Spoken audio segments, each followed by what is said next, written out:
ডাঙৰীয়া কম যে আমাৰ অসমৰ যিসকল আয়ে এতিয়াও ঘৰ পোৱা নাই এইবাৰ দি লেঠাটো মাৰি দিয়ক যাতে আমি ঘৰো পাব পাৰো কিন্তু ঘৰ পালো খোৱা বস্তু পালো অৰুণোদয় পালো দেউতাক মাকৰ আটাইতকৈ সম্পদ হৈছে লৰা ছোৱালী যদি সব পালো কিন্তু লৰা ছোৱালীয়ে যদি জীৱনত নিজৰ ভৰিৰ ওপৰত থিয় দিব নোৱাৰে কোনো মাক বাপেকে মনত আনন্দত থাকিব নোৱাৰে সেই কাৰণে আমাৰ আন এটা লক্ষ্য হৈছে লৰা ছোৱালীৰ শিক্ষাৰ ওপৰত বিনিয়োগ কৰা আমি নিযুত মইনা আঁচনি আনিলো বিনামূলীয়া এডমিশন আনিলো আৰু বহুত মায়ে মোক কলে যে বাবা ছোৱালীটোক নিযুত মইনা দিছ লৰাটোকো চাই দে এতিয়া আমি বাবু আঁচনিও আনিছো যাতে লৰাবিলাককো আমি পঢ়াত সুবিধা কৰি দিব পাৰো আমি পঢ়ালেতো নহব পঢ়িতো চাকৰিও পাব লাগিব এইবাৰ আমি 1 লাখ লৰা ছোৱালীক চৰকাৰী চাকৰি দিলো আৰু যাওঁতে 1,60,000 হৈ গল বেলেগৰ ক্ষেত্ৰত কি হয় 1 লাখ দিলে 70,000 80,000 দিব পাৰে কিন্তু আই মাতৃসকলৰ মোৰ ওপৰত ইমান আশীৰ্বাদ আছে যে 1 লাখ দিম বুলি কৈ 1,65,000 পাই গলোগৈ অহাবাৰ আমি চেষ্টা কৰিম আপোনালোকৰ লৰা ছোৱালীক 2 লাখ চৰকাৰী চাকৰি দিয়া কিমান দূৰ গৈ পাও নাজানো কিন্তু মই ভাবো যিমান কওঁ তাতকৈ বেছিয়ে যাব কম নহব আৰু আমি অসমত উদ্যোগ আনিম যাতে আমাৰ লৰা ছোৱালী অন্ধ্ৰপ্ৰদেশ কৰ্ণাটক মাদ্ৰাজত যাব নালাগে চেন্নাইত যাব নালাগে আমাৰ অসমতে উদ্যোগ স্থাপন কৰি আমি লৰা ছোৱালীক ইয়াতে কৰ্মসংস্থাপন দিব পাৰো আমি লৰা ছোৱালীক পঢ়াৰ লগতে আমি কাম শিকাম স্কিল শিকাম উদ্যমিতা শিকাম এইবাৰ আমি 1 লাখ যুৱক যুৱতীক নিজৰ ভৰিৰ ওপৰত নিজে থিয় দিবৰ কাৰণে ব্যৱসায় কৰিব 2 লাখ টকা কৈ দিছো অহাবাৰ আমি 10 লাখ লৰা ছোৱালীক আমি নিজৰ ভৰিৰ ওপৰত নিজে থিয় হবৰ কাৰণে আমি সহায় কৰিম তাৰ মানে আপোনালোকে চিন্তা কৰক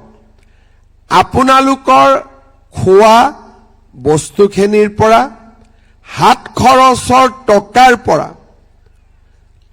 থকাৰ ঘৰলৈকে আৰু লৰা ছোৱালীৰ শিক্ষাৰ পৰা লৰা ছোৱালীৰ চাকৰিলৈকে কৰ্মসংস্থাপনলৈকে আজি আমি গোটেইবোৰ আমি চিন্তা কৰিছো কৰিবলৈ চেষ্টা কৰিছো আৰু বহুত ক্ষেত্ৰত আমি সফল হৈছো আমি এনেকৈ যদি অসমখনক আগুৱাই লৈ গৈ থাকো তেতিয়াহলে আমাৰ সকলোৰে মনত শান্তি থাকিব সাহস থাকিব আত্মবিশ্বাস থাকিব আৰু আগুৱাই যাবলৈ আমি শক্তি পাম আজি এই 2026 চনৰ 10 মাৰ্চৰ দিনটো আমাৰ অসমৰ মহিলা সমাজৰ বাবে এটা মাইলৰ খুঁটা হৈ ৰব ইয়াৰ আগতে কেতিয়াও আমাৰ আই মাতৃসকলে একেদিনাই একেলগে 9,000 টকা বহাগ বিহুৰ আগত কেতিয়াও পাব পৰা নাছিলে মহিলা উদ্যমিতা দিওঁতে মই কৈছিলো যে এই 10,000 টকা আপোনালোকে ব্যৱসায়ত খৰচ কৰিব ভাল কামত খৰচ কৰিব কিন্তু এই 9,000 টকা কেনেকৈ খৰচ কৰিব লাগে মই নকওঁ পৰিয়ালে আপোনালোকে যেনেকৈ ভাল দেখে আপোনালোকে এই 9,000 টকা আপোনালোকে খৰচ কৰিব আৰু আমাৰ বহাগ বিহুটো বাপতি সাহোন আমাৰ বহাগ বিহুটো এইবাৰ সকলোৱে আপোনালোকে আনন্দৰে উদযাপন কৰিব আৰু বহাগ বিহুৰ পিছত নতুন চৰকাৰ আহিব ইয়াতকৈও আহিবলগীয়া দিনবিলাক ইয়াতকৈও আমাৰ ভাল হ'ব আজি যিমান আনন্দ পাইছো অহা 5 বছৰত আমি তাতকৈ 4 গুণ আনন্দ পাম এই কথাও মই আজি আপোনালোকক উল্লেখ কৰিছো পুনৰ এবাৰ আপোনালোকক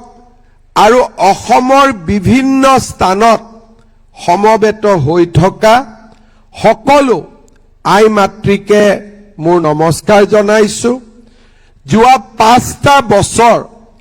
আপোনালোকে আপোনালোকক সেৱা কৰিবলৈ আমাক যি সুবিধা দিলে সাহস দিলে তাৰ বাবে মই আপোনালোক সকলোকে মোৰ কৃতজ্ঞতা জনাইছো সকলোকে কৰিব পৰা নাই দুই এগৰাকী এতিয়াও বাদ পৰি আছে মই কথা দিছো